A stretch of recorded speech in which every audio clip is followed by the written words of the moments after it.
Hi, my name is Audra Platt. I'm one of the estate planning attorneys here at Pittman Law Office, and I wanted to discuss how assets are distributed with a last will and testament.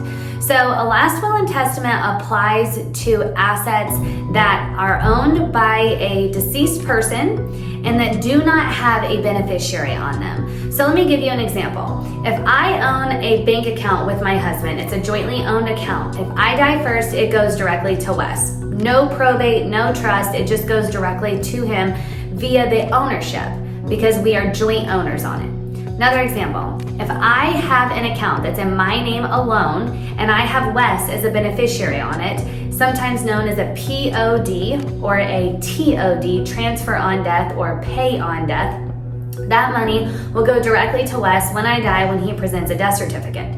Okay, so those are not probate assets. Those are assets that go directly to a beneficiary. Same thing with a life insurance or an IRA or 401k. If you have a named beneficiary on it, then it does not go through the probate system, therefore your will does not apply to it. So the will applies to assets that are in a dead person's name with no beneficiary. So, example, I have a life insurance. I forget to name a beneficiary on it, or I have a checking account or a savings account and I don't have a listed beneficiary on that account.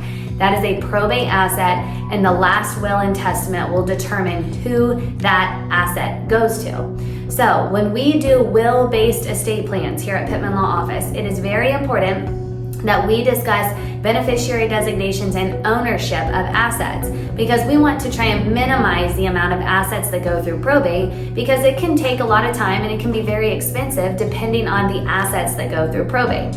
So make sure that you understand that the will does not apply to all assets. And just because your will says that your assets are to go to this person or this entity does not mean that all the assets will go to that person. So let me give you an example of something that happened to a potential client of mine that came in. We were having a consultation, we were discussing her estate plan, and I could tell that something just wasn't quite right. And she just found out that a life insurance policy from her late husband went to his ex-spouse. So this was obviously not intended. Her and her late spouse were married for over 30 years. They were paying the premium on this life insurance. His last will and testament said that everything that he has is to go to my client. But unfortunately, he forgot to change the beneficiary designation on that old life insurance policy.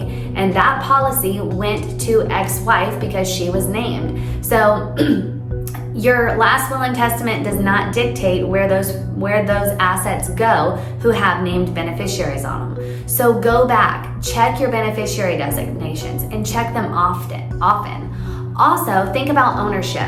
We typically do not tell you to own an account or own an asset with someone who is not a spouse, okay? That just protects you from their liability, from bankruptcy or divorce or fender benders, okay? But make sure that you understand that ownership supersedes a last will and testament, and beneficiary designations supersede a last will and testament. So if you have any other questions, we have a ton of information on our YouTube channel and a lot of more resources on our website, but that's estate planning the pink way. Thank you.